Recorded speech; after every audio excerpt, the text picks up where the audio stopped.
Hey, what's up? Welcome to Basscraft. So, after last week's chat with Cormac Moore, I really kind of was inspired to try and learn the double bass again when he was telling me how much fun he gets out of it and how he only picked it up in the last 5 years, and he's really good on it. So, I actually got a gig once a month now playing with some friends of mine here in Clonmel. We do a fully acoustic session playing all kind of old country songs, John Prine, Townes Van Zandt, stuff like that, and I'm playing double bass at it. The first gig I had, I actually brought down my electric bass and my double bass, which I'm not a word of a lie, I don't think I'd actually even played in about 5 years. So yeah, it actually went okay. Like, hands were sore after it, just intonation not fantastic, but I got through the gig, didn't go near the electric, and I really enjoyed it. So I went down to Cork this week and I got a quick lesson off a student down there, Michael O'Riordan, brilliant bass player, and he was kindly told me how terrible my technique was, so I got some good tips off him. Going to keep practicing it away, and I'll keep you updated how it goes. So today's guest is Watchy. I've known Watchy for years. We were kind of touring on the same circuit back in the day when Crow Black Chicken were starting out, and he was in a band called Val Normal. And yeah, we just went to sessions and played the same gigs, and we'd always be seeing each other. So, and we've kept in touch ever since. And since then, he started a new band called Stitch Jones, a two-piece, drums and bass. Obviously, we're going to talk about all this in the pod. And just this week, he joined a new band called Strangers with Guns. Great hard rock metal band, playing away on the Irish scene. Have had a few releases. So I was really happy to see he was their new bassist, because I'm actually a fan of the band, because I think there's a serious drought in Ireland of just straight up good rock bands. So yeah, we chat about loads of stuff, his career, all the different bands he's been in, doing a two-piece, all that kind of stuff, and he's a really interesting guy. So check out all his stuff down in the description. He actually had a solo album out, solo EP called Watchy. He's got Stitch Jones on Spotify, and now Strangers with Guns on Spotify also. So they have a few gigs coming up. I've put them in the description as well. And enjoy the episode. I still have a few Basscraft teas left. If you're watching this on YouTube, you can see it. And yeah, like, subscribe, all that good stuff. And I'll see you in a minute. What's going on with you anyway? You were saying you used to have a pedal board in an Aldi bag back. Was this when you started out? Yeah, because I just never really had used pedals as much. I was always straight into amps. And then the guys in Val Normal, the band I used to be in, they were like, hey, why don't you get an EQ and a tuner? And I was like, huh? I was like, what's the point in that? And then they sat me down. Yeah, I obviously knew what the tuner was for, but the EQ was like, how? And he was like, it's going to take out all like the punchy bits, and it helps you just like really overall get your sound better. And I was like, okay, yeah, I wasn't aware how to use it, so I was like, sit me down, talk me through it. And to this day, like, if I have any pedals, I just call Dara, and it is like, hey, I'm coming over to you, let's just sit down and figure this thing out together. Yeah, some people are geniuses with the pedals. I kind of, people know me as someone who uses a lot of pedals, but I wouldn't say I'm not super good at explaining how they work. Like, I just kind of twiddle the knobs. Some people know exactly what everything does, and they could do it. They could write it on a piece of paper and give it to you without having the pedal in front of them. But I'm not one of those people. I just twiddle around and figure it out from there. Like, or put everything low first, and then just like, right, how's it sound? Everything low. How's it sound? Everything mid. How's it sound? Everything high. And then just figure out which one suits you. Yeah, well, I like to see what I can get. Sounds I can get out of the pedals I have, like, mix the chorus and the distortion and the wah pedal in different ways, and then different amounts of them to get different sounds, instead of going buying loads of new pedals for sounds. Try and see what you can make with what you have. Like, yeah, absolutely. Turn this off. Sorry, turn off my phone here. No, you fire away and make sure mine's off. Mine's always off. No one will be talking to you. No, everyone tells me that. They're like, I always try and call you. It's just like, yeah, if I'm not in work, my phone's not on. So yeah, it's good to have you on. We've known each other for years. Like, yeah. I don't know, is it because I'm older? Well, I am like 36. That's old. Is that old? I don't know, but I'm older anyway. I don't know. I'm 33 and I feel old, so it's up to you. I feel old at the moment. Sometimes when you're hanging out with younger musicians, you feel old. But I think it seems like the music scene isn't as vibrant at the moment, but maybe it's because we're not of that age that we're going up and down the country playing these free gigs and doing band nights. Obviously, because they're coming back now. Like, when we first met, it would have been around those times when it was just like, oh, we're playing a show in like Clonmel, then we're over to like Galway, then we're back up to like Warren Point and back to Dublin for 2 more. And it was just the norm to be gigging 4 or 5 nights a week at that stage. Yeah, and it was vibrant. Like if you were in an original rock band, you could go out and do 6 gigs around Ireland in 1 week, and it wasn't that crazy. There was enough venues and stuff to do it. Like, and you always knew somebody from that county. You were kind of like, what band's from there? And you're like, oh, such and such. Oh, I know the bass player. I know the drummer. Let's give them a call. They can hook us up with a promoter. Yeah, it was you were in Val Normal when I met you first. Like, I don't know how would I describe that band? Kind of math rock mixed with grunge music. Is that perfect summarization? Yeah, that's what Peter in that band was one of my childhood friends, and I went to see them like 2 or 3 times before I'd ever joined the band. I was just going to support my mate, like, and I'd met Dara a couple of times here and there, and then their bass player was going to like England to finish off a degree. And they had like, I think 2 or 3 shows lined up. And they said, look, just fill in for these 2-3 shows. And then we're actually going to follow him over to England and base the band out of there. And I was like, yeah, sure, no problem. As you stated before, bass player is really humble. I didn't think I was good enough for the gig. I was like, all right, we'll have a jam and see. But I don't think I'm the guy you're looking for. And we did the 2 shows. And then someone at the 3rd show offered us recording. And the guys were like, you okay to just hang on for that? And I was like, yeah, sure. Not thinking nothing of it.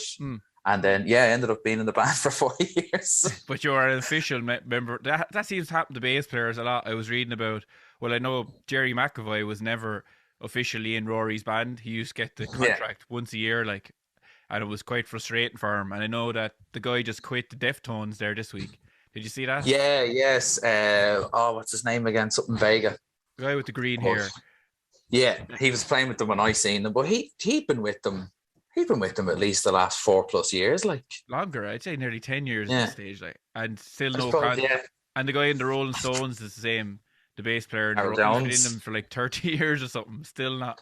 Is that like we're not worthy of being official members? We're just the bass player. We're the silent heroes, man. We're just like, we just get in, do our job, don't expect. There's no drama with us, I always think. Yeah, in generally bass players are fairly chill. I've never met one with a super big ego, really. Usually the more grounded member of the band.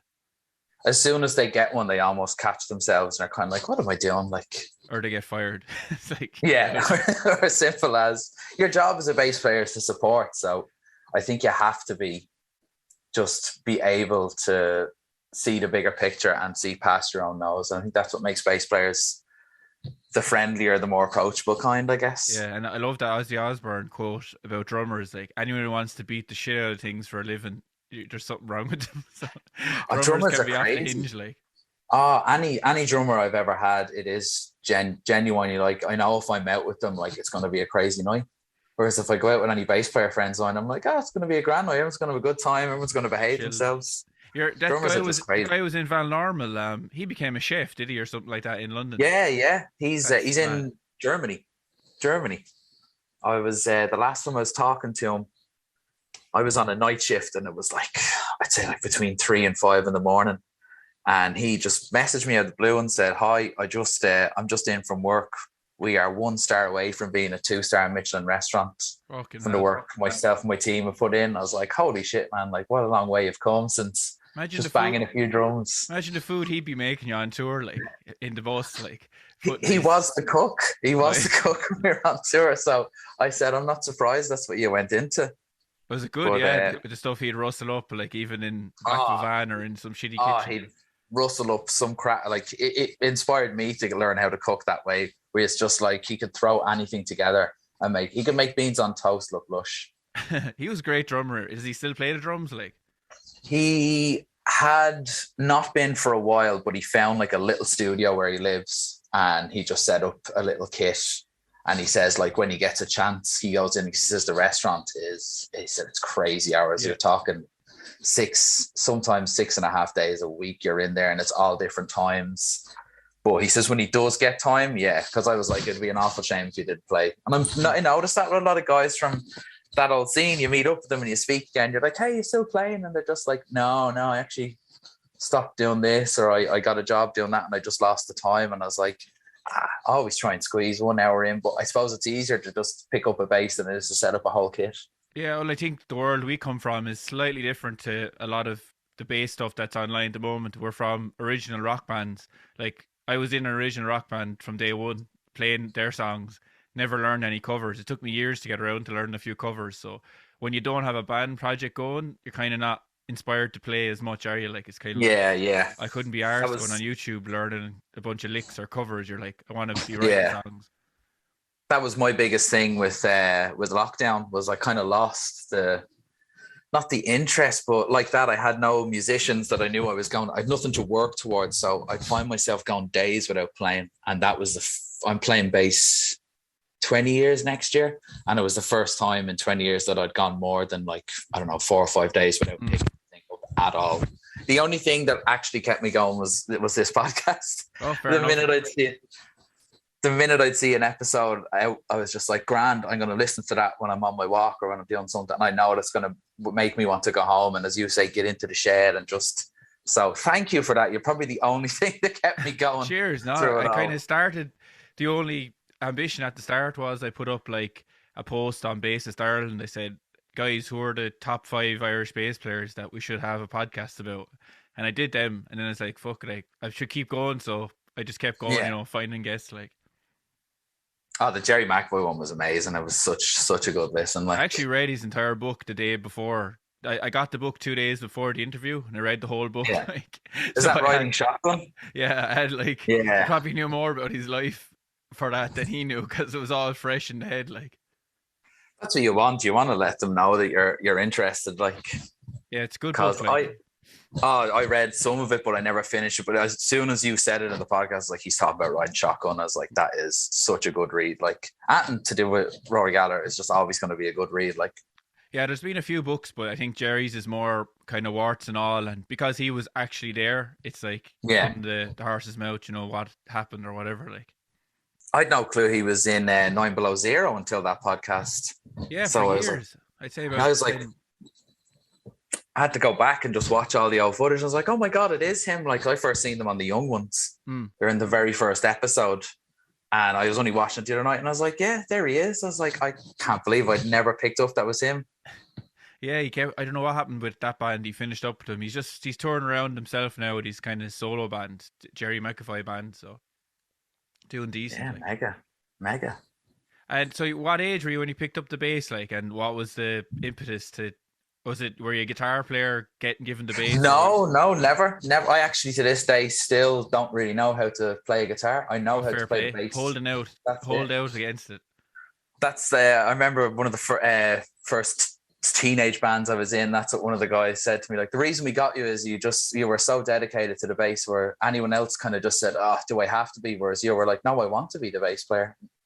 God, when did I started my 14th birthday was my first bass. So from 14, and it was my neighbors had a shed out their back, and one of their sons had a little punk band. They used to just play like Green Day covers and all that kind of stuff. But they would always ask, they'd kind of like nearly go round to the house and be like, hey, we're just playing some songs. You just want to come in and have a listen?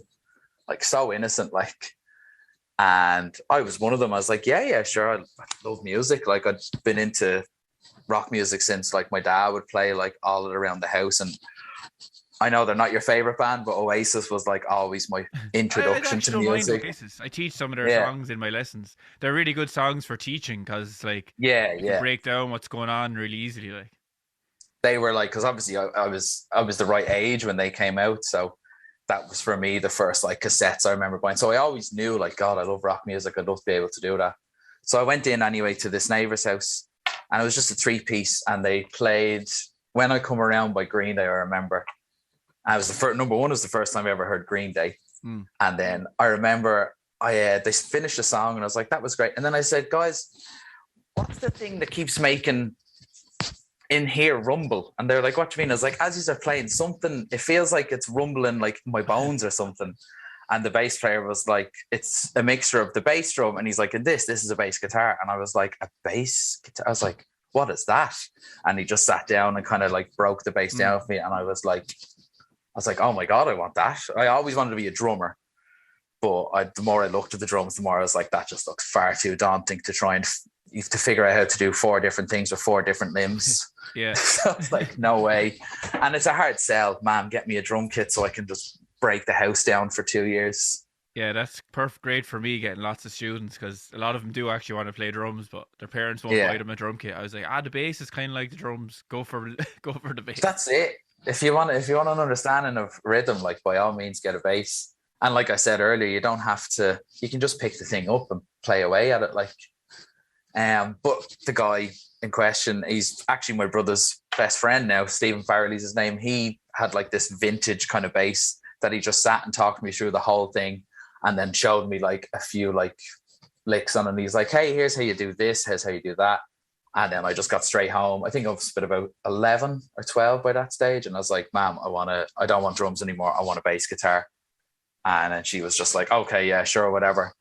And then I told my older brother about it. And he was like, bass guitar, that sounds interesting. He had a job at the time. So he went straight out and bought himself a bass guitar. 2 basses he was in like, the house. Yeah. He went out, bought, it was just an SX, like the Pinot Palladino color. It's the red with the wine colored scratch plate. It was just one of them. He brought that home and he was like, right, that's ours now. Let's try and figure this thing out. And then that was it. We kind of just... He had like maybe a year or 2 on it more than I did before I got my own, but it was still, even to this day, we still text each other ideas and riffs and stuff like that. He plays away still, like he's still a bass player himself. Plays away. He in lockdown, he got more into guitar. He bought a crap load of like Harley Benton jazz masters because he just wanted that whammy bar. And he says, he's like, no, I play guitar way more now, whereas I'm still just like, no, bass player. That's what I play. Bass player for life. But was it learning riffs and stuff? Did you ever get lessons or get into like the academic side of things? I started with my brother had picked up a good bit by that stage, and he was like, learn to play by ear. He's like, if you learn to play by ear, it will just stand to you, and you can just kind of join in any session then. And I was like, okay, sure. And what he'd do is he'd show me half a song. He used to show me full songs. And then as time went on, he went, right, I'm only going to show you half, and I want you to pick out the second half for me. And I'd struggle here and there and stuff like that. But I remember the very first time I got a whole song on my own. It was the Pixies, I Bleed. Simple enough song. Yeah, good band to start with, like the ear training. Yeah. And I think the song opens with the bass, and I think it's actually F sharp D, F sharp B. And I remember the day I got that, I ran into him and I was like, check it out. I figured this whole thing, and I was expecting him to be like, no, you're actually a bit wrong. But he was like, no, you got it. Fair play. That's your first song. Yeah, that's class. That is some achievement. When you get something by ear for the first time, it's eureka moment. It's like, oh, I can't believe I did that. It's just, it's the best feeling in the world. Because when you first start playing, you kind of feel stupid just playing that same riff. Like for me, it was Seven Nation Army. I just played that riff over and over and over. And then I'd throw some AC/DC in, because the beauty of Cliff Williams playing is it's so supportive. You can just strum an open E for a whole thing, but you still feel part of the song. So I was thinking of making a sign for my place where I give the lessons. You know the way in Wayne's World it says no stairway? I was going to put in no Seven Nation. I was actually at a party once, and someone broke out some guitars, and they were like, hey, Dara was with me from Balnormal. And they were like, guys, just start playing some stuff in the corner. And we're like, yeah, sure. And then one girl just kind of falls out of the toilet, out of her mind. And she's like, oh my God, give me that guitar. I can play something. And before as I handed it to her, I just went, it's Seven Nation Army, isn't it? And she was like, how did you know that? I was like, it's just play it. Just, yeah. Oh, Jesus. I can't listen to it. Can't listen. No. It used to be one of my favorite songs of all time, but and I love Jack White and I love the White Stripes, but it's just definitely one I skip. Yeah, it's overdone, but yeah, they were a class band back when they were going. Like, it was really interesting what he was doing. Like, I just couldn't believe that it was just 2 people. I was like, what does he do for? Because I would have listened to a lot of metal at that stage, so I was like, you got to have Iron Maiden, like 3 guitar players. So when one guy's doing the solo, the other 2 guys are picking up the stack. Whereas I'd watch live clips of them, and he'd just played a solo while she just drummed away, and it was amazing to see. Like, Yeah, that takes some rhythm on his side to yeah, just be able to do his solo without any backing up. Like, and they did like no set list. He'd just turn around and just like jump, and as he would land, she'd just have to know what song he was going into. It was so free, like. yeah, no, that is class, and that's the great thing about being in an original band. You can get away with doing random stuff like that. And I was never really a fan of being in a band with more than one guitar player, though. I don't know how you feel about that. It's just I way prefer just playing with one guitarist. Like, I did 3 pieces pretty much most of my playing, and then I did 2-piece the last few years. Whereas now that I've joined Strange the Guns, they've got a second guitar player in. I was like, oh shit! this is I going just to be put my great. foot in it there now. I was like, oh, bands with 2 guitars, I hate that. Now you're No, like, no, oh, no, my new not at band all. has 2 guitars. Trust me, I because I'm a bit like, oh, I wonder how this is going to work, because to go from just being me and a drummer for the last like five plus years to suddenly having to completely change my playing as I did all those years ago. But it's nice. It's just nice to have something to do again. It's nice to have focus. Like I said earlier, it was hard to motivate myself to play, whereas now I'm back to picking it up. Like, even I had 15 minutes before I came on here. I just saw my bass. I was like, screw it. I'm just going to start playing something. I got 15 minutes to kill, like, because just the idea to like strip back your playing and shake it up again is there. And it's just such a nice feeling. I'd say you're like me, like, you know, you probably wouldn't write anything, and then now you're in Strangers with Guns, you're probably coming out with loads of riffs and stuff.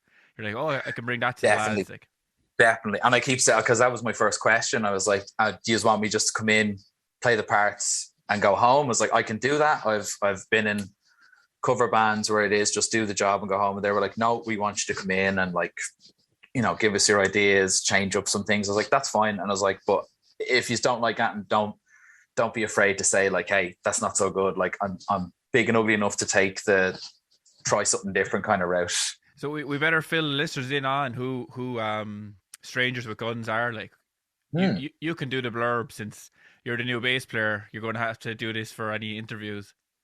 Yeah. I first became aware of them, I think it would have been about 2017, when my old band Stitch Jones was kind of just gigging lots. And I'd heard the name come up, and I was like, oh, it's not a bad name. But then I had heard like Jeff the singer used to like play on stage in like a Hawaiian kind of skirt and like a coconut bra. It's just like, who are these guys? I want to see these. And so obviously looked them up, kind of listened to it, but it's really sort of like grungy, almost bordering on metal, and that's just right up my street. So and we had organized all through the last 2 years. Stitch Jones themselves had tried to organize gigs, and each time new restrictions would come in. It was like 2 or 3 gigs we'd booked, and every time it was right up until, the day before the gig, the government would just be like, oh, sorry, we're closing everything again. And I was just like, oh, for God's sake, we're never going to be able to gig never together. going to get back at it. No. And then up until, I think it was last November, we were finally due to play with them again, finally, upstairs in Whelan's. And I was like, great, this is going to be good. And then restrictions happened again. I know, it was some kicking the balls. I was in it. That's the funny thing is about I do the bookings for Crow Black Chicken in Ireland. Like, I just didn't bother booking any gigs. I was like, I'm not arsed, like, because they all keep getting cancelled. Yeah, it's just so frustrating. Like, I was the same. It got to the stage that promoters would message me and say, hey, are you around so and so? And I'd just be like, look, I don't know. We don't know where we'll be. I don't fancy trying to get a whole set together, so much on top of everything else, and then just for the rug to be pulled from underneath us. But so that gig got cancelled with the lads, but I stayed in touch with them because they just seemed really like into Stitch Jones, my band, and I'm always shocked when anybody pays any attention to any music I put out that isn't like, my brother or my missus, because I'm like, they love me. They have to like what I like because they love me. They have to like it and share it around. Yeah, they have to. It's just the rules. Like, my brother taught me, so whenever I release anything straight away, he's like, let me just critique that and tear it apart. I'm like, please do. It wouldn't be you without it. But they I stayed in touch with them, and I was just shocked by how much like they knew of the stuff I'd put out and everything. I was like, wow, Jesus, these guys really like me. And then I seen Ricky, their bass player, had left. And I didn't. I just messaged them saying, hey, what happened with Ricky? Like, you seemed pretty solid. And they were just like, long story here and there. And then I just said, oh, so what he's kind of looking for in a bass player? And they just wrote back, you. I honestly, when I saw that, because I'm actually a big fan of Stranger with Guns. I really like what they do. And there's just not many bands. Like, there's a really strong metal scene and all that. But I can't mention any rock bands in Ireland like what they do. There's a very few just straight rock bands that you can go see these days. There's loads of metal bands and there's loads of R&B bands and laptop bands and all that. But bands do what they're doing. Bands. What they're doing isn't out there as much anymore, really, is it? Like, yeah, that's what another friend of mine, Ross Shannon, he plays an ice pop. And he messaged me and he's like, man, I see you with Stranger Guns. Like, yeah. And he's just like, exactly what you said. You just don't see a lot of bands just kind of still just doing that thing anymore. It's either there's all some kind of niche kind of thing they do. They're just a couple of lads get up, plug in and just play some riffs. And I was like, the riffs. Yeah. But the fit is perfect. When I saw you were a new bass player, I was like, oh, that makes perfect sense.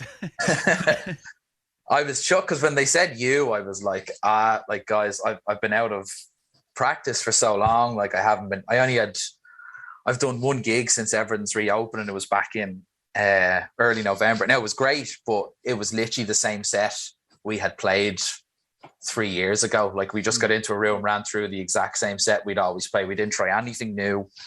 I think even on the night, Ross Widrum was like, do you want to do this? And I just went, no, we haven't rehearsed anything new in years. Let's just get in, play the same set we used to, and just make sure we can still play. But they were like, no, like, please just, they were like ready to give it to me there and then. But I was like, no, I want to jam. I want to see. I don't know if you do that. I'm very much like, everything sounds great on paper. Let's get into a room and actually see how we gel as musicians first. Yeah, but I only did it there recently because I've a gig coming up and you have to get into the room. Like I didn't want to make any extra plans beyond the first jam. I was like, it's personalities as well. Like, you know, like, oh, completely. Like I auditioned for a band up in Dublin years ago, and the audition went great and I played great. But I was just thinking, we're not. I don't think we'll click as people. Like, and there was nothing wrong with them, and it was probably more me because I'm more introverted a lot of the time. And you really have to click with the people as well as musically, and so that's what you do. Like. It's. I always say it to my missus. I go, it's a relationship. It's proper getting to know one or two other people. It's getting to know, like, you know, their likes, their hates, their turn-ons, their turn-offs, what their favorite drink is, food, like, and then you got to take into consideration how they're feeling that day and all. I said it's a lot more than just getting up, plugging your instrument in, playing, and then like leaving. You're talking 2-3 hours in a van, or in your case 8 hours and 45 minutes. Yeah. Like, you got to get on with the guys if you're doing 8 hours and 45 minutes. Yeah, but also go on, sorry. Also understanding when to give them space and stuff. That happened a lot in Val Normal. The two guys were so gung-ho for it, whereas I was a lot more anxious then. So I'd need a lot of like, hey, do you mind if I just kind of go and just chill in the corner, or just kind of do my thing, or go for a walk before the show? And they kind of didn't understand it. They thought like, oh, do you not want to be here? And I was like, it's not that.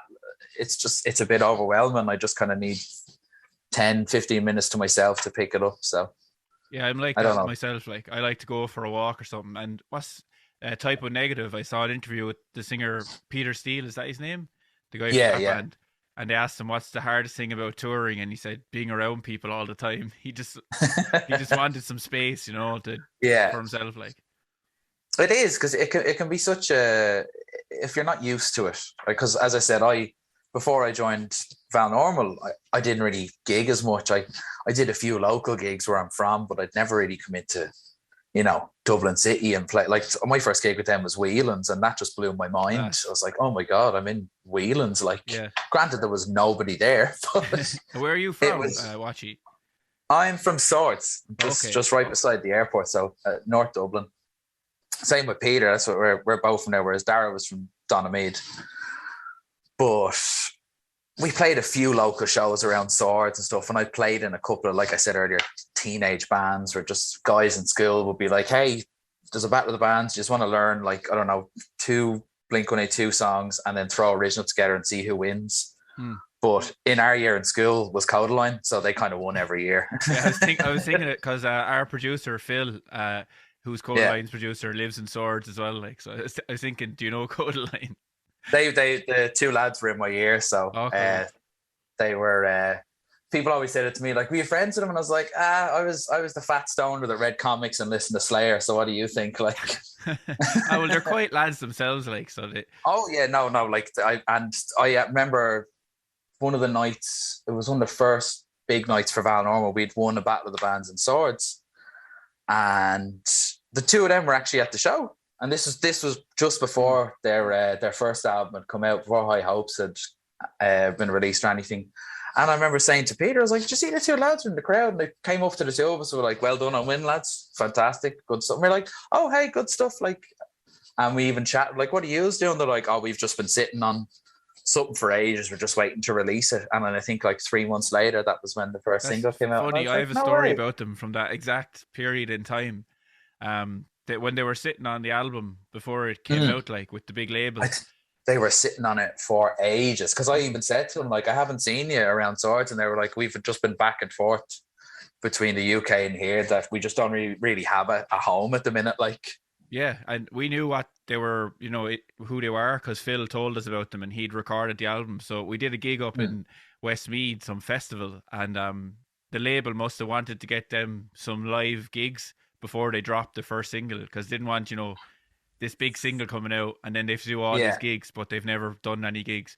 So anyway, they were on the bill with us, like, and we were all backstage drinking. They gave us Gone Off Bulmer's pear, I think, because if you remember when Bulmer, this is a nasty story now, so if anyone's eating their dinner, probably don't put it away, but when it came out first, it had a laxative effect. The recipe was like dodgy and they had to recall all the Bulmer's pear, like, I remember reading too much that. of a laxative for people. But anyway, we had loads of this stuff backstage and we were drinking it, and Code and I were drinking it. We were all getting on great, really sound lads, just drinking away anyway. And we thought nothing of it. They did their gig, we did our gig. There was a small crowd and we were like, oh, they're sound lads. And then about 2 weeks later, this song High Hopes came out. Like, they're the biggest band in the world. And like 10 years later, we're still drinking fucking Gone Off cider backstage. But it's mad how a band can just explode overnight when you have that kind of label exposure. Like, they had people behind them, like, and even in school when we did like the Battle of the Bands show with them, you could see they, like, more people just kind of gravitated towards them.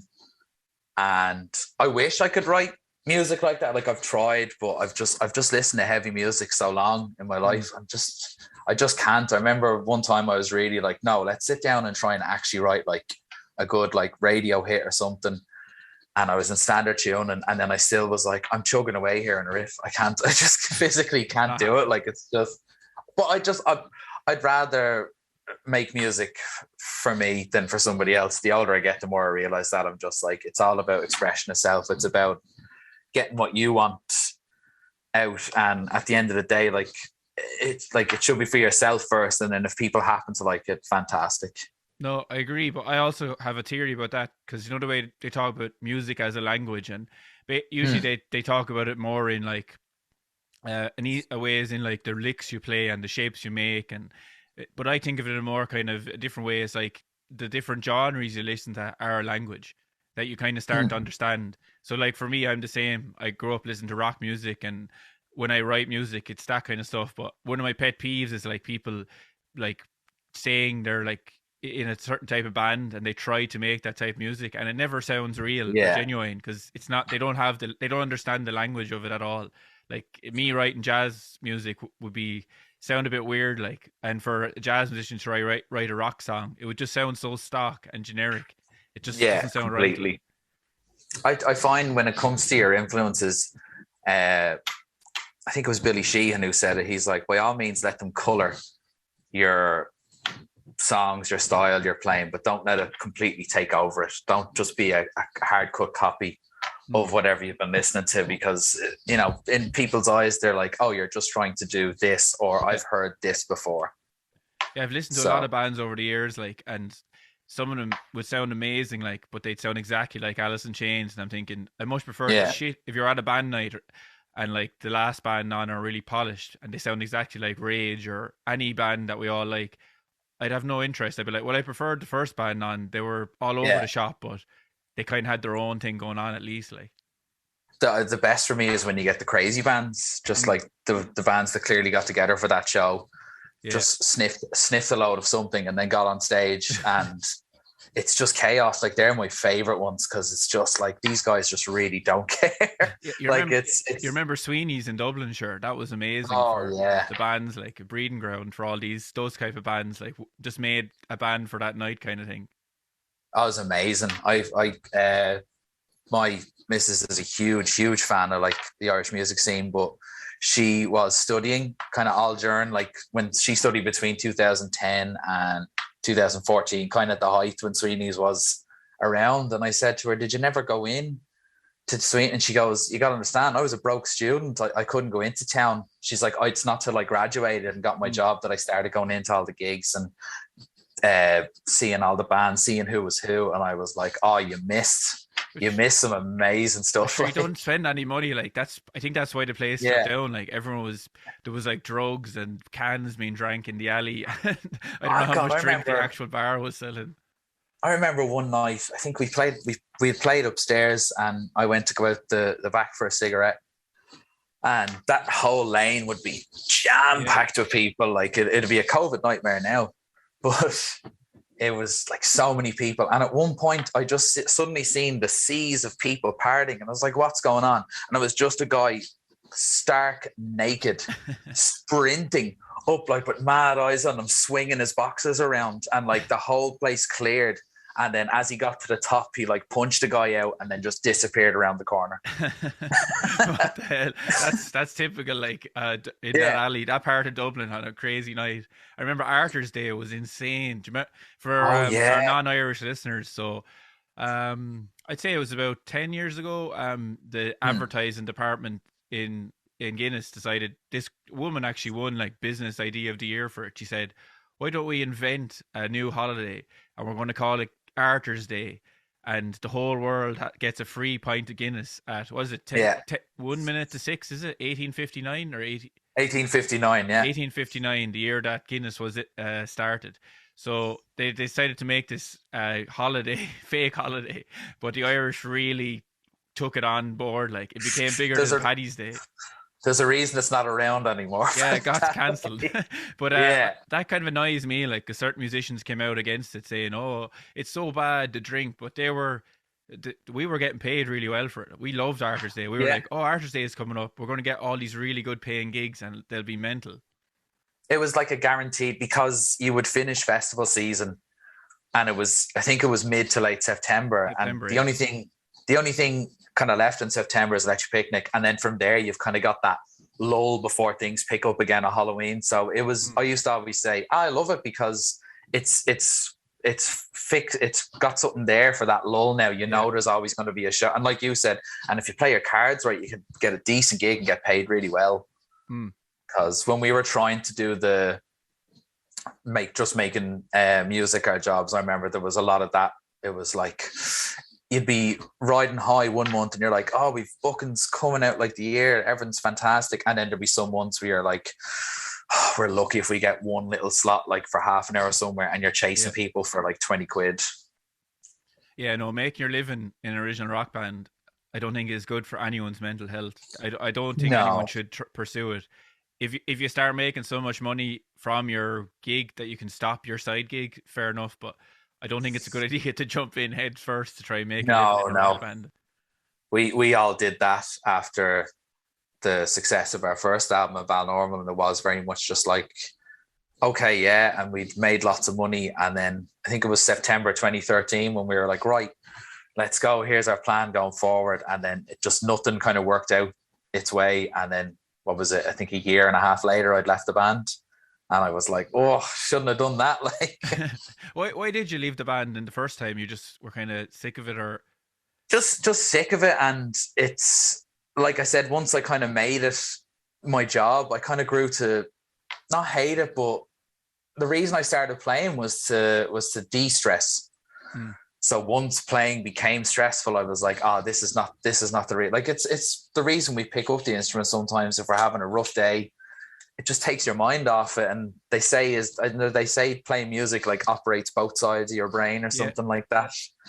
And it just got to the stage where I was nearly having panic attacks before going to the jam room, because we just weren't getting on. And as I said, we were friends before it. So to suddenly have like friends not talking to each other because there's money involved or someone's carrying more gear and then the other guy, I just grew to hate it. And I wasn't, even the music and the stuff just wasn't doing it for me. And I was like, guys, I'm just going to go if that's all right. Did you come back into the band years later? I came back to just do a couple of shows. They've never really gotten back together. They've just kind of done a few shows here and there, and I've got up to do a song or two. But the last time Dara booked a gig, and he booked it, 2 weeks before the show itself, he just texted me and went, we're doing a Val Norma show. I was like, should we not like do a bit of promo or something around it or build it up? And he was just like, no. And the show was good, but I kind of said to him, that could have been a whole lot better if you didn't book it, 2 weeks in advance and we actually like drummed up something for it. Yeah, he's a great musician as well. Like, so in fairness, the band was very good. Top musicians in it. Like, what, 2 albums? Is that what you did? 2 albums, and taught me so much. Like I wouldn't be the bass player I was. Sorry, I wouldn't be the bass player I am, if it wasn't for them. Like they really like made me change the way I approached the instrument, the way I played it, the way I just like handled everything around it. Because beforehand I was a Primus fan, so I was like, okay, so you just plug in, slap away, and the bass is in charge of everything. And then they were like, no, we want you to kind of be more of a supportive role. And I was like, supportive role? What's that? They were like, I'm Les Claypool here. yeah. But I remember they were always trying to get me to do it. And I'm a huge Fate No More fan. So whenever I would like go off the handle too much, Lodge would just go, Bill Gold. And I go, you're right, he wouldn't do that there. It was always like a way to rein me in. He'd just go, Watchy, Bill Gold. And I go, you're absolutely right, yeah. I love his tone, his bass tone, the bass player from Fate No More. It's so cutting and like punchy always, like. Yeah. And he just, the fact that he plays like 3 different styles in like one song, sometimes you'll see him with a pick for like a verse, then you'll see him slapping for the chorus, then you'll see him finger styling for the bridge, then you'll see him doing like some palm muting kind of stuff in between. Like, he's just a joy to watch. Yeah, sure. Their biggest song, Epic, is Some Lesson in Restraint for bass players. He just plays E for the whole song. Even when the chords change, he just keeps pedaling an E note, boom, boom, boom, boom. And everyone thinks he slaps that, but he's actually playing it with a pick. Oh, is he? Yeah, I've played it in the bands before, and then you get to go crazy at the end and do all pentatonic runs and stuff. I did a show that a friend of mine started a Fate No More tribute act, and they asked me to fill in for a show in Templemore. It was the Templeborn Metal Fest, and I'm a huge Fate No More fan. They're one of my favorite bands. Class, I said yes to it straight away, but they were like, the reason we're doing this is we were doing a Guns N' Roses show with Abuse Your Illusion, so we're only doing songs off The Real Thing and Angel Dust. And I was like, okay, King for a Day is probably my favorite album, but no worries, we'll go on.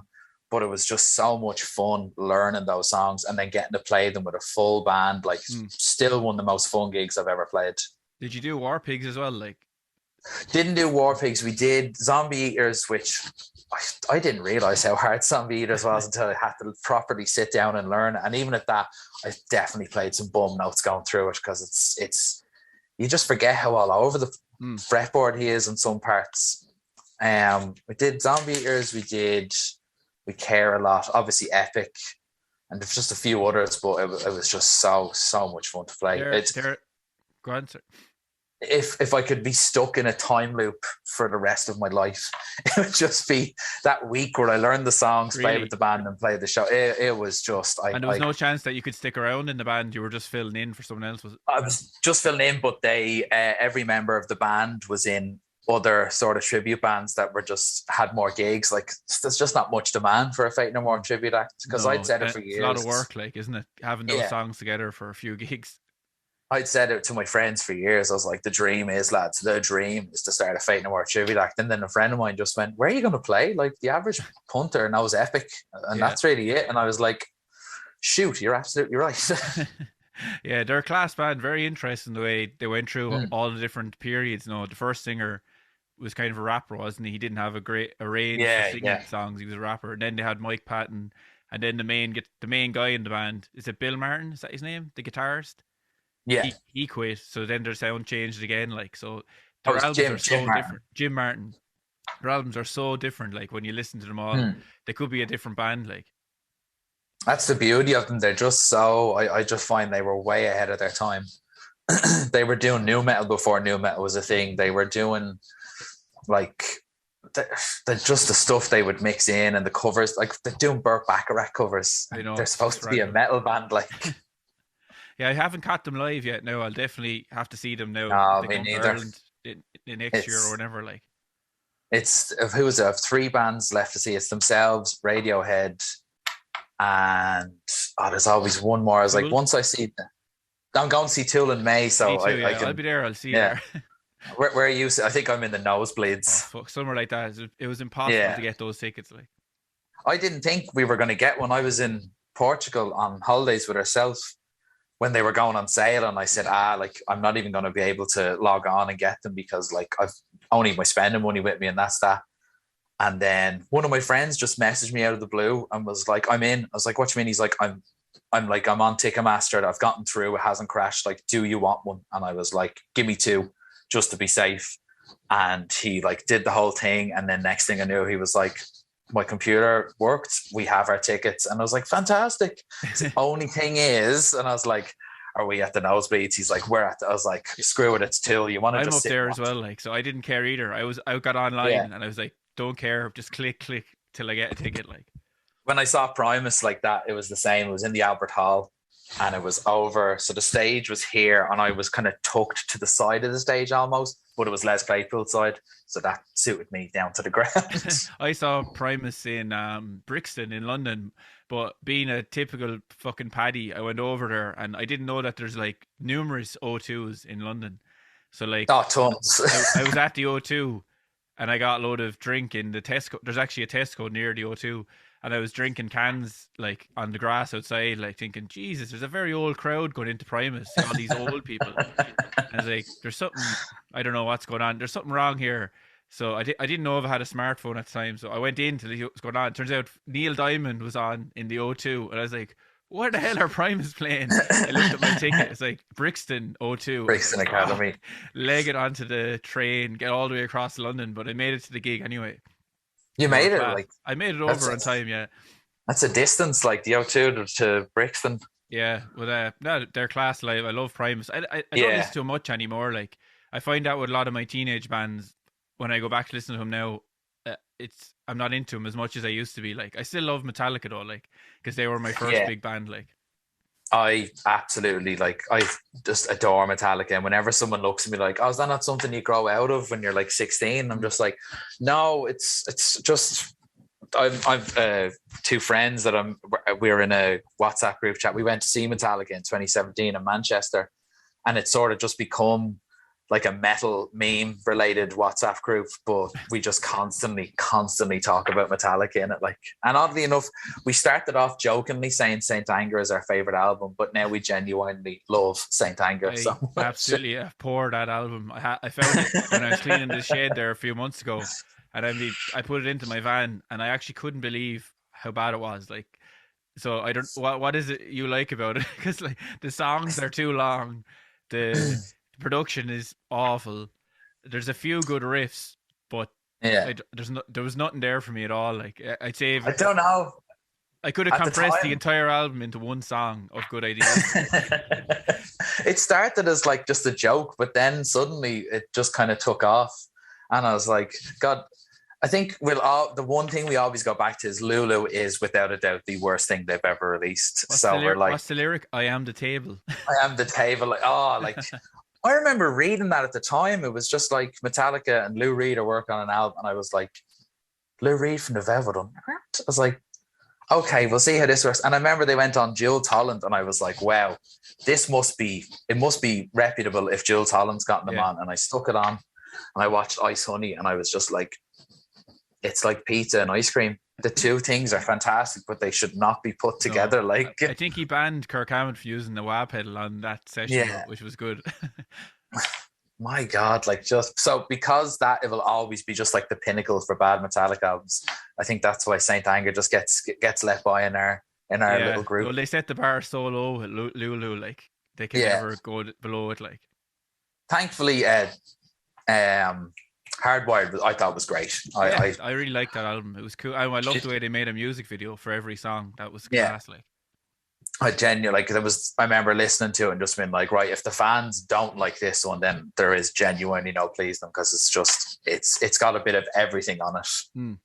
I like Load and Reload myself. I know James Hetfield often says he doesn't like those albums. Maybe he hates the artwork more than anything, but I explained the artwork to someone recently, and they genuinely looked at me disgusted. I was like, "Oh, did you not know that?" They're like, "No." I was like, "Sorry to ruin your evening or anything like that." I actually don't think it's bad artwork. Like, it's weird the way he made it, but I think it looks cool. Like, I think the two albums have so many like really good songs on them, and it's just, I don't know, I find people are so judgmental when it comes to anything Metallica do post Black Album, even to this day. But I'm just like, hey, it's just nice to have some really, that they're still doing it. Like, there's so many bands that stop, or so many bands that get to a certain point, they become caricatures of themselves, whereas they're still trying to do something new, or they're trying to, even with that Black Album release they did, the way they had like they had Imelda May covering The God That Failed. Like, I mean, that's amazing. Kamasi Washington doing,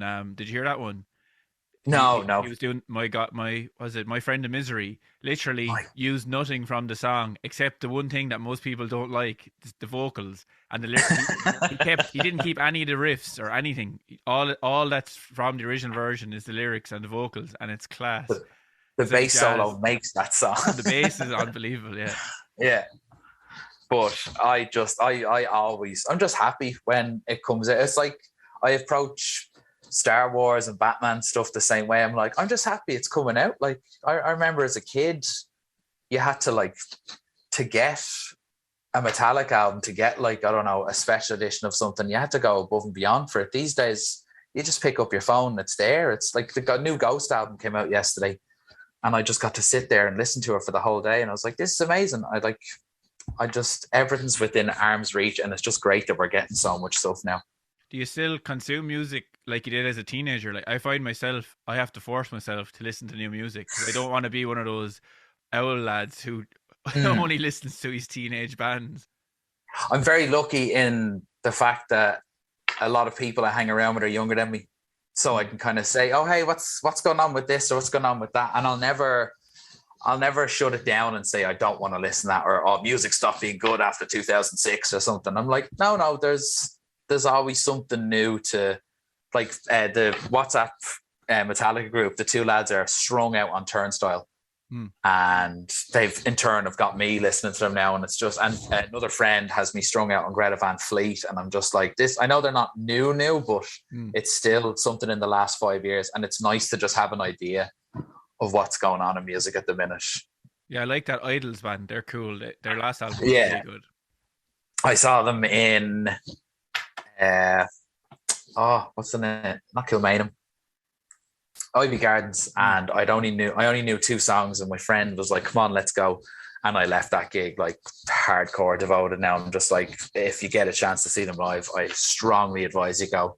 They are unbelievable. What bass players that are out there at the moment kind of inspire you? Because I know people usually mention like the jazz guys and that, but would those guys interest you to watch online to learn stuff from, or is it more people from bands and stuff that get you excited? Like, people from bands, but I definitely, you can't deny the emergence of like guys on YouTube, like, you know, Davey 504 and Scott's Bass Lessons is great, because sometimes he puts something up and it's exactly what you wanted to hear at the time, and it makes you want to pick up.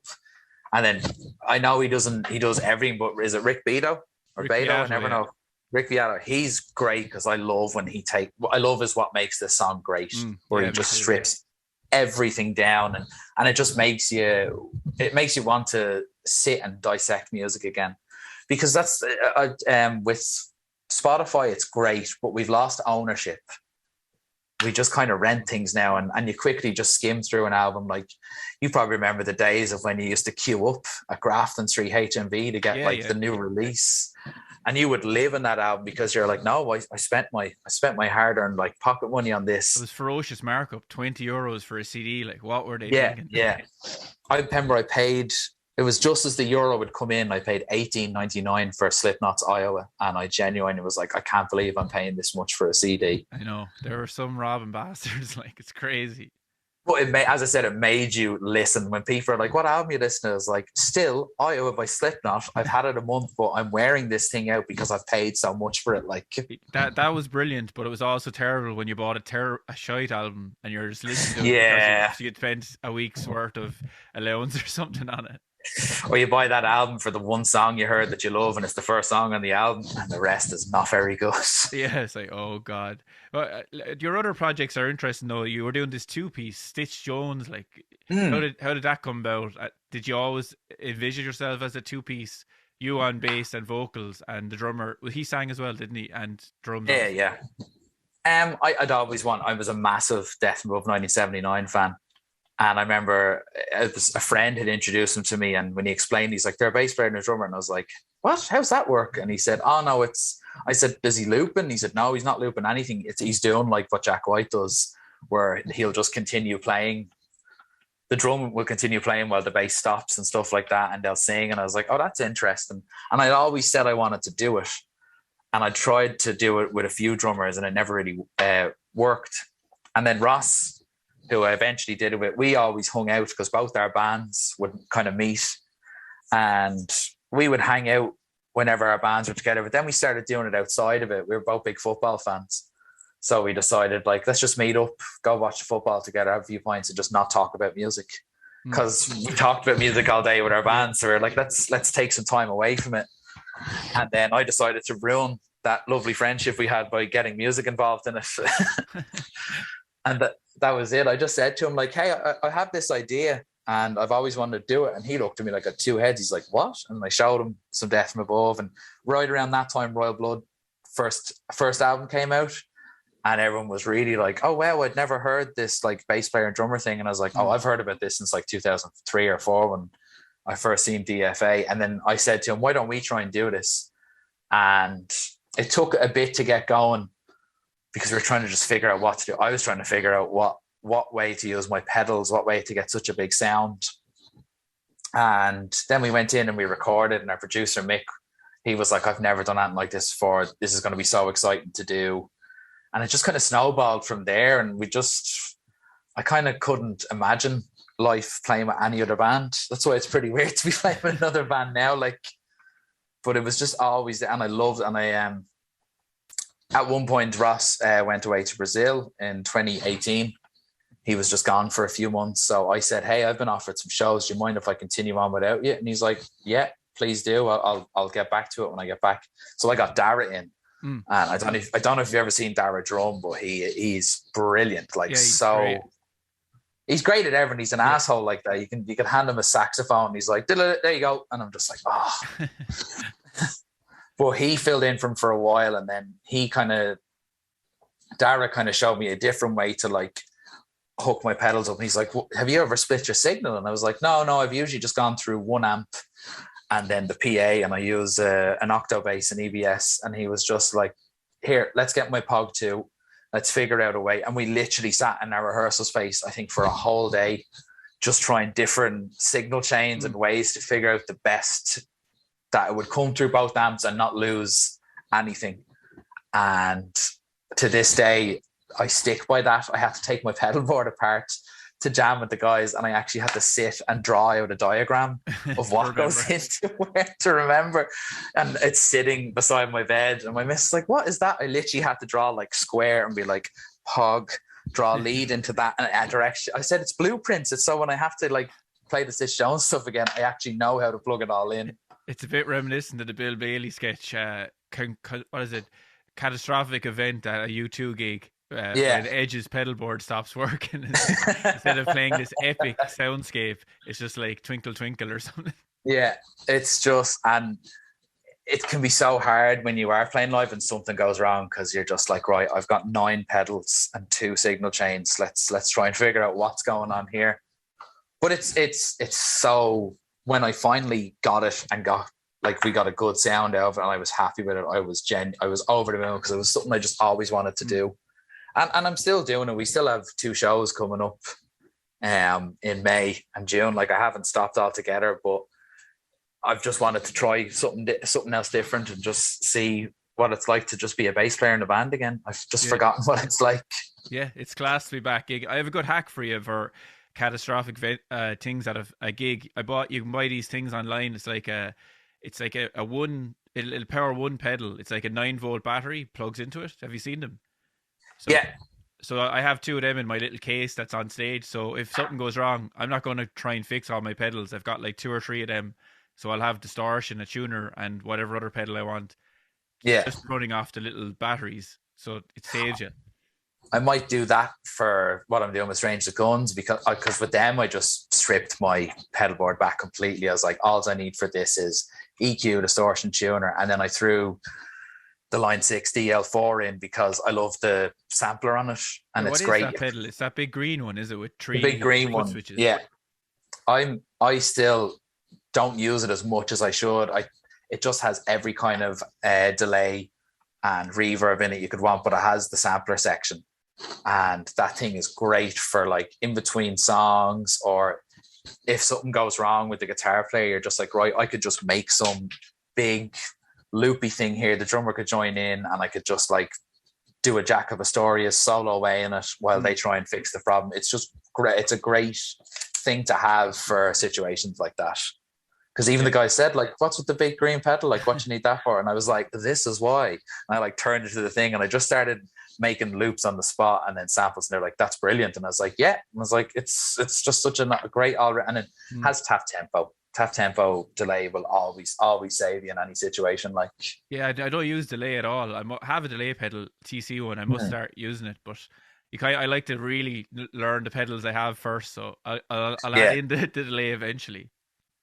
That one, I'm still getting my head around it, but that's why I have a Boss like DD7, which has like the stop starty thing that Darry used to use a lot. But I was like, no, I've never sat down and just properly used this DL4. And I was like, and there's so much I know I can do with it. I have to just sit down and work this thing out. It does weigh a ton, is the only thing.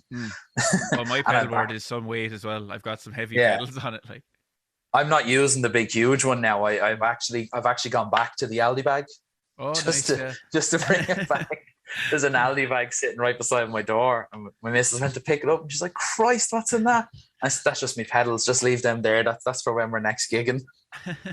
It's handy, you know. It's easy to carry in, you know. It doesn't take up a lot of space. Like, and once I'm paid at the end of the month, and I know, like, I'll pick up a small pedal board for myself. I know I have one in Ross's old place, but I think he told me, he looked at it the other day, and he said one of the things is gone, so it could just suddenly spring open on you in the middle of town. And I was like, oh, I don't want that happening now. So I can recommend a good one. It's from Gator. They have these tote bag pedal boards. Have you seen them? And they come with a free power supply that is in under it when you get it. Like, and they kind of just look like almost the kind of bass bags you just kind of have on your back, isn't it? Yeah, it's a big briefcase kind of thing. But I found them fantastic. Very good value as well. Like, yeah, it's only, I think it's only 4 pedals I'm going to use tops. Like, I can't see myself throwing any more in, and if I did, it'd be a tiny little Moore one that just goes in. Like, why did they get a second guitarist, the Stranger with Guns?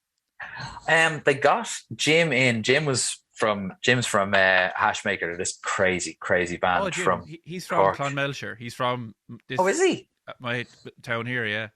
I was wondering why he kept saying up tip the other day to something I was saying, and I was like, people are obsessed with saying that up tip.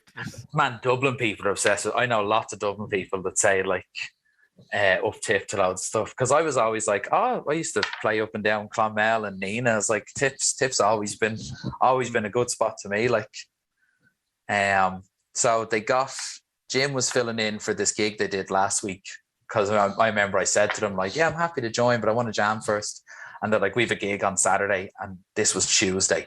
And I was like, lads, if it's all right with you, because they were like, we have someone to fill in for that gig. I was like, yeah, just go with whoever you have filling in. And then he told me, like, oh, by the way, it's Jim from Hashmaker. And I was like, oh my God. I was like, do you even want me still? I was like, man, he is insane. Like, he's such a good player, such a presence. Like, and they were like, no, we actually want him as second guitar player now, and we want you to be the bass player. And I was just like, wow, that's going to sound pretty huge with the four of us. And they were like, yeah, that's the plan going forward. They were like, now it's a different band, let's try and shake things up a bit more. And I was like, hey, more than happy to do that. Like, that's cool. Any gigs coming up down Cork or down in Munster? Like, where it's Siege of Limerick. That's my first gig with them. I've never been to Siege of Limerick. I heard it's absolutely class. Like, oh, I've heard, because I know the guy, I know Batman and Zora, and he says great reception every time they play. And I've wanted to do metal. I've wanted to be in a metal band so much in the last few years. And when the lads told me, like, oh, we're doing the Siege, and I was like, oh, are you going more of a metal direction? They're like, we're thinking metal stuff. And I was like, that's great. In lockdown, I've been writing lots of like thrash metal riffs. They were like, great, bring it in. So I'm just really excited to be playing some proper like heavy metal kind of stuff. And so it always sells out, like, so it's going to be a busy show instead of, as you know as well as I do, lots of shows with like no one at it, only the band's girlfriends and the bar staff. Yeah, they get pretty old pretty quickly. You say you're going to get up there and just treat it like it's just going to be like a jam and whatever, but halfway through you just do feel a bit like, God, what am I doing up here? You can't concentrate. You're like thinking about whatever other stuff in your life. When there's no one at the gig, it's impossible to get into it usually. Like, you just see your mom in the corner, figuratively just saying, I told you shouldn't have done this. I'm like, I know, I should have got a day job. Wasting your life. You released a solo album before as well, like, that was just a one-off thing, wasn't it? It was 4-track EP. It was from playing with Dara. Once I started playing with him again, and we tore apart the sound and shook it up, and we started just jamming for no reason, just to hang out. Like, it wasn't like we gigs coming up like suddenly, and because we had access to a place that was 24 hours, sometimes I'd meet him at like 11:30 at night on a Wednesday, and we just stayed there all night, just like banging out riffs and tunes and just having a laugh. And then he was like, have you been working on anything? And I was like, oh, I got like 2 or 3 things, but nothing's finished. And then he was like, let's go in and record them, I'll do the drums for you. And I was like, really? He's like, yeah. And I was like, you don't want me to pay or anything? He was like, no, you just pay for the recording sessions and I'll drive us to and from it, and it's no problem. And I was like, fantastic. So that's how that came about. And it was something I always wanted to do, just to see if I could do it on my own as such. And it got to the stage where I was going into that jam space and I was treating it like a job. I'd go in at 9 a.m. and I'd work for like 2-3 hours, and I'd take like a smoke and a coffee break, and then I'd come back in, I'd do another 2-3 hours, and I'd have like lunch. And I was doing it all on my own and writing the stuff like that, and it was really, really like rewarding to do. Did you find it hard to finish the songs, considering it was just you? I would find that impossible, to fully finish the song on my own, like, and without anyone else to kind of bounce off. Or Dara was kind of helping you with the finishing, kind of. He was always there at the end. Like, he'd say, go off, do a thing, bring it to me, and we'd sit, and I'd be like, what do you think of that? And he's just like, right, shave off the 4 minutes at the end there. I'm like, why? He's like, it's just not necessary. And I'd be like, but it's going to be great. And he's like, honestly, he said, we used to do 10-12 minute songs, just no need to do them anymore. Like, you can get it done in 3:25 like you used to. And I was like, okay, fine. And that ended up probably being like the one song people remember the most from the EP, and I was like, good stuff. That was nearly going to be an 8-minute instrumental. thankfully Dara got it down to like 4 minutes on the nose, I think. Yeah, I think Queens of Stone Age are a great band for that. Like, if you ever learn one of their songs and you're like, Jesus, there's a lot of riffs, or you're thinking there's so much in that song, but it's only 3 minutes long. That's like what you're aiming for. We just listen to too much Tool, I think, man. We're like, no, the song needs to be 12 minutes long and have like a whole subsection where like we just talk about like rainbows and stuff. Yeah, and drum solos and timpalas and all this stuff. No, I'm finding the older I get, I'm very much just kind of like, I'm going the other way now. I'm like, lads, let's get the song done in 1 minute 50. If we can get a 1 minute 50 song in, we're on to a winner. Yeah, we worked with a producer, George Reef, in Texas. He actually passed away since, but he was a really cool dude. But he was saying every section of your song should have something different. Even the second verse, Yeah. you need a little bit of ear candy there or something different. Like never have any section of your song repeats that's exactly the same as before. Even if it's only the tiniest change, you have to do that. People mightn't even notice it, but subconsciously they will. It'll keep them hooked. Like we were always trying to do that in Stitch Jones. That's what Ross taught me. Is like have dynamics. Like don't just have the song opening with you with all your distortion on, and it's just bang bang bang bang bang the whole way through. He's like, have it like open it really quietly or play the same riff in the chorus but change one note and change one line of the melody. And I was like, oh wow, I never thought about it that way. And it's just such a great approach to play music. Yeah, I'm doing a bit of songwriting with my students now. One of them, Mike's his name, he's like 10 and he's writing like a song a week. So I'm showing him like covers. I'm like, you see what they did in this song? Like I said to him, every song has one unique element and you should learn it and put it in the bank. And you might be able to use it yourself then in your own songwriting, you know?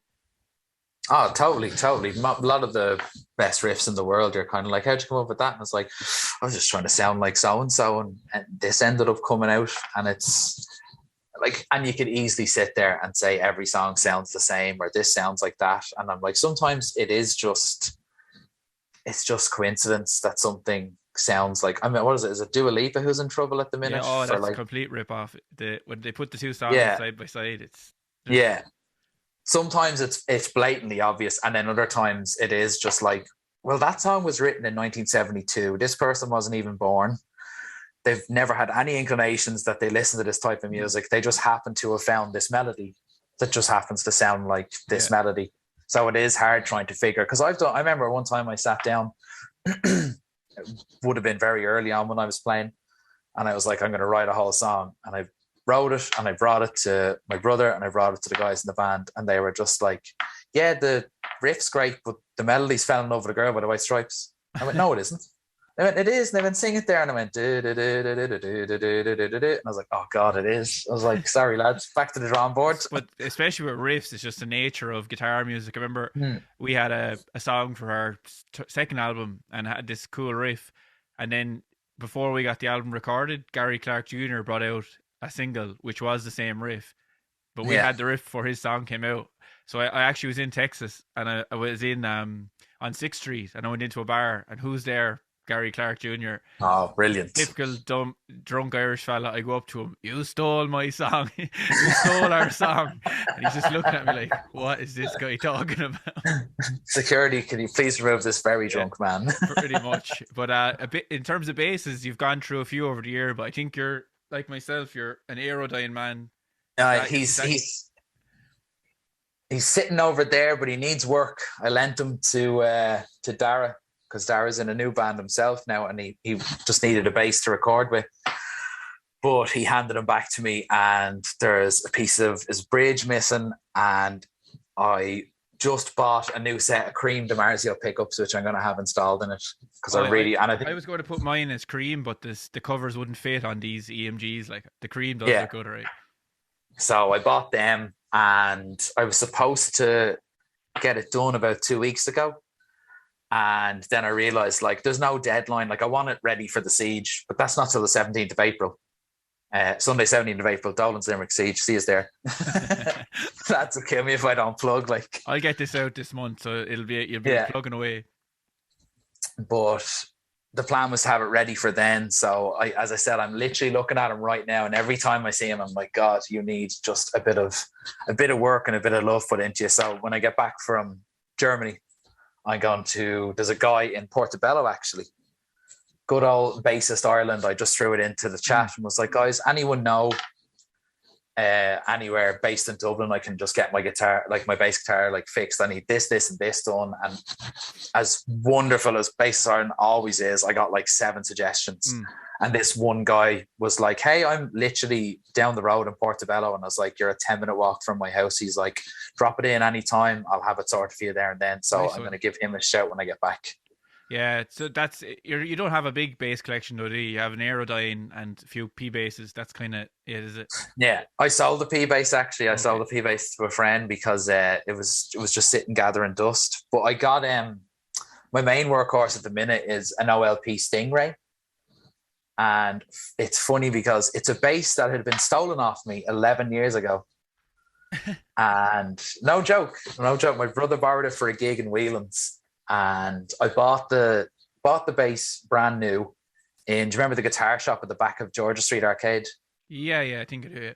Yeah, I can't remember the name of it now. It's gone. It's been gone years, but I bought it in there in like I'd say like 2009 or 10 or something like that. And my brother borrowed it for a gig in Whelan's, and he left it there overnight. And he came back the next day, and he's just like, "Yeah, it's missing." I was That's like, how every bass gets robbed. Yeah. Someone goes on the piss, they leave it somewhere, it's gone. never leave an instrument overnight somewhere. Since then, I don't. Where someone's like, "Hey, I can leave this here and lock the door," I go, "I don't care. I'm not doing it." But I loved that bass. It was, even though it's an OLP, I know it's not a Music Man, but you find some gorgeous basses under €500 easily. And I scoured adverts for years because it's a particular color as well. Because OLP were discontinued, so when it got stolen, Never even heard of the brand. Where are they from? Yeah, they're essentially what Sterling is now. Oh, okay. So it's like it was Music Man's kind of Squire. Tony Levin had a signature OLP with them, and as I said, they got discontinued. So when it did get stolen, I was like, "Oh, I'll just get another one." And then I looked everywhere online, and they were like, "Sorry, we're discontinued." And then they brought out Sterling, which was a different version of it, which I bought one of them, and it was lovely. But I always was chasing that OLP. I wanted it so bad. And then one day last year, I was just on adverts, and I was like, "Oh my God." I was like, "That's it." I was like, "That's the color." I said, if it has the marking, there's like a little mark on at the top where the strap blocks go. There's a little kind of like, it looks like a cigarette burn almost. I don't know how I got it there, but I was like, if it has that mark, it's that one. And I messaged a guy, and I was like, "Hey, I'm just looking to buy this." Because I thought, it's probably not the guy who stole it. It's been 11 years. The thing could have gone. And then I asked him, "Can I just ask how you came into it?" And the guy was like, "Yeah, I was just needing a bass for home record, and I seen it on adverts last year for like 200 quid. So I just got it." I went, all right, it's not the guy who took it. Not that I would even say anything. I wanted it back so bad. I was like, I don't even care. I was like, I just want this. And I was unfortunately in work the day he was dropping it over. So I got my missus to go out and get it. He was dropping it to the house, and I asked, like, "What was he like?" And she said, "Oh, he had like his 2 children in the back. He looked like a very mild-mannered fella." And like, I was like, "Oh, so definitely not the guy." So she goes, no, like clearly just a guy that does home recording. And I've had that back now, and it's been my go-to until I get the Aerodyne fixed. That's class. But Jesus, mad to see an old instrument come back. You think it would never come back to you, like be going to England or somewhere it was gone. Once it got to like 5 years and I couldn't find it anywhere on adverts, I said like, here, this is gone, or whoever took it genuinely is using it. And I was like, in a way, maybe that's not so bad. God, fingers crossed, because I've never had anything stolen on me yet. Yeah. I must insure everything. My mother keeps ringing me saying, "Have you insured all your instruments?" And this has gone on for years. Like, someone got into that shed, man. I'm telling you, they would walk out very happy. I'd walk out a very happy. They'd have a field day. Yeah.